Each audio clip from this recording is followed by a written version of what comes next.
10 points pris, 12 buts marqués et aucune défaite. Roberto De Zerbi a réussi ses débuts sur le banc de l'Olympique de Marseille. En l'espace de 4 journées, on voit déjà la patte imprimée par l'Italien sur le jeu de son équipe, mais encore plus intéressant, on voit aussi ce que tentent les adversaires pour le contrer. Retour donc sur ces batailles tactiques qui ont rythmé le début de saison de l'Olympique de Marseille. Mais que faut-il contrer quand on affronte l'OM? Brest en a fait les frais au bout de quelques minutes de la première journée. Et on commence avec donc le 3-4-3 côté marseillais et cette boîte dans l'entrejeu avec les 4 milieux de terrain, Højbjerg et Merlin sur ce premier match avec Luis Enrique et Harit face à 3 Brestois et donc un homme libre ici, Luis Enrique, qui va aller se montrer pour la passe de Geronimo Rulli. Et côté brestois, on va tenter de réagir avec Chardonnay qui va sortir de la défense, avec Camara, avec Martin, sauf que la remise ici en une touche est parfaite et Harit peut lancer ensuite Greenwood dans la profondeur. Derrière côté marseillais, on se projette en nombre dans la surface, mais Greenwood termine tout seul comme un grand et ouvre le score et ouvre même la saison marseillaise puisque c'est le premier but inscrit par l'équipe de De Zerbi. On passe à la deuxième journée face au Stade de Reims, c'est à nouveau le 3-4-3 avec cette boîte au milieu de terrain et en face des Rémois qui sont plus compacts, plus resserrés sur la largeur, qui ferment un peu plus les espaces. Alors côté marseillais, on est patient, on va faire tourner, on va passer côté droit. On va essayer d'attirer les Rémois d'un côté, d'étirer un petit peu le milieu de terrain ici avec Atangana qui sort, qui suit le décrochage de Wai. On revient à l'opposé, on va retrouver Højbjerg et là, face aux 3 milieux Rémois, on va essayer de trouver un homme libre. D'abord Højbjerg ici avec un appui remise de Kondogbia et à nouveau ici, le nouvel homme libre c'est Luis Enrique vu que Højbjerg est pris par Munetsi. La passe de Kondogbia arrive à le trouver. Luis Enrique ouvre sur le côté gauche et ensuite on se projette à nouveau dans la surface. Cette fois-ci, le joueur qui termine, c'est Amin Harit sur ce bon centre de Merlin et ça fait 1-0 pour les Marseillais au Vélodrome. Nouvelle réaction de De Zerbi ici, puisque quand les milieux rémois sont en individuel sur les offensifs marseillais, ça augmente une distance, ça augmente la distance entre eux et du coup ça crée un espace dans lequel l'avant-centre peut décrocher pour se rendre disponible, ce que fait très bien Rowe sur cette séquence et ensuite on peut aller fixer, lancer Merlin qui se retrouve en bonne position mais c'est repoussé par le gardien. On ne parle pas de plan A, de plan B ou de plan C chez De Zerbi, les principes restent les mêmes mais c'est l'homme libre qui change en fonction de ce que propose l'adversaire. Nouvel exemple lors de la 3e journée face à Toulouse qui avait proposé une structure encore différente de celle du Stade de Reims. Et Toulouse opposait une structure en 5-2-3, on va le voir alors qu'on affiche d'abord le 3-4 marseillais qu'on étudie depuis le début, on revoit ce carré même si les couleurs ont changé. Et donc la structure toulousaine en 5-2-3, qu'est-ce qu'elle permettait? Elle permettait l'individuel qu'on a vu côté rémois.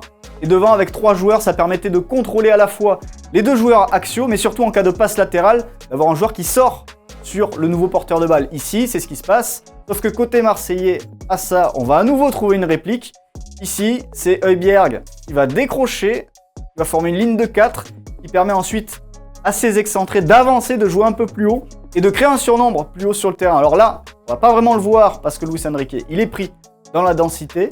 Mais au moment du renversement côté opposé, renversement qui va arriver petit à petit, Højbjerg conserve toujours cette patience, évidemment en possession. Côté marseillais, on voit le contrôle de l'axe des Toulousains et surtout à droite, Murillo qui s'excentre et qui va offrir une solution avec devant lui des joueurs qui peuvent opposer dans l'espace. C'est par là que les Marseillais vont essayer de passer pour progresser à défaut de pouvoir trouver des solutions dans l'axe. On va le voir sur cette dernière séquence. Ici, toujours la patience côté marseillais de Rulli au moment de la mise en place. Højbjerg qui décroche et le jeu qui va partir doucement sur le côté. Alors on essaie de faire sortir ici Sierro qui crée un homme libre derrière, sauf que côté toulousain, avec la ligne de 5, on peut contrôler cet homme libre aussi.